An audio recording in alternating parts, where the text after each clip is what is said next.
Betting అరెస్టుల పరంపర కొనసాగుతూనే ఉంది. తాజాగా ఈ కేసులో మరో ముగ్గురిని అదుపులోకి తీసుకున్నారు పోలీసులు. వారిలో సినీ నటుడు రాజ్ కుమార్ కసిరెడ్డి ఉండడంతో ఇది సినీ పరిశ్రమలో హాట్ టాపిక్ గా మారింది.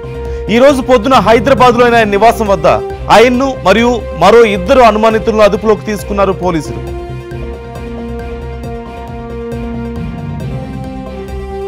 ఏదో IPL, world cup, India Pakistan వంటి మ్యాచ్లకు బెట్టింగ్ నిర్వహిస్తుంటారు అనుకుంటే మీరు డక్ అవుట్ అయినట్లే.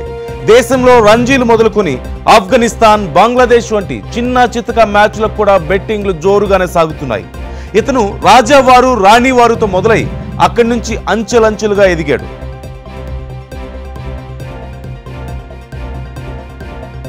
ఇప్పుడు ఒక ఫుల్ సక్సెస్ ఫామ్ లో ఉన్న అతని కెరీర్ కి ఇక చెక్ పడినట్లేనా?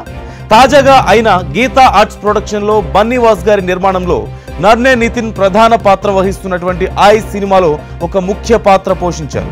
ఆ సినిమా ఆగస్టున విడుదలకు సిద్ధమవుతోంది. ముందుకురా, సాక్షి రాలేదా? ఎన్ని సంవత్సరాల నుంచి సినిమాల్లో నటిస్తున్నారు, బెట్టింగ్ ఆడడానికి మీకు సిగ్గు కాలేదా? మీ దగ్గర ఇన్ఫర్మేషన్ లేదు. ఎన్నాళ్ళ నుంచి ఆడుతున్నారు? సంవత్సరం నుంచి షూటింగ్ చేస్తున్నాం అమ్మా. ఆ సినిమా ఇప్పుడు రిలీజ్ డేట్ అనౌన్స్ చేశారు ఆగస్టు 15కి. ప్రమోషన్ నెల టైం కూడా లేదు. రే ఏమన్నారా బన్నీవాస్ గారు ప్రమోషన్ చేయమంటే? బన్నీవాస్ గారు బాగా గుర్తు చేసావు. బన్నీవాస్ గారి గురించి చెప్పాలి. సంవత్సరం నుంచి సినిమా చేస్తున్నాం. ఆయన అప్పుడప్పుడు సెట్లో కనపడేవారు. ఏమన్నా అడిగామనుకో, సార్ మన ఉన్నాను సార్ అనేవారు. సార్ ఇప్పుడన్నా రిలీజ్ డేట్ అనౌన్స్ చేశారు కదా, ఏదో చేసి సినిమాని ప్రమోట్ చేద్దాం సార్ అంటే, కొంచెం చిన్న చిన్న మీటింగ్స్ ఉన్నాయి, మాకు చూసుకుని చేద్దాం సార్. నెల రోజులు ఉంది సార్, ఏదో చేయండి సార్ అంటే, మీరే ఏదో చేయండి అంటున్నారు. ఏం చేయాలో తెలియక ఇక మేము అరెస్ట్ అయ్యాం, బన్నీవాస్ గారు ఎక్కడున్నారు రండి అంటే, ఇప్పుడు ఆయన పరిగెట్టుకుంటూ వస్తున్నాడు.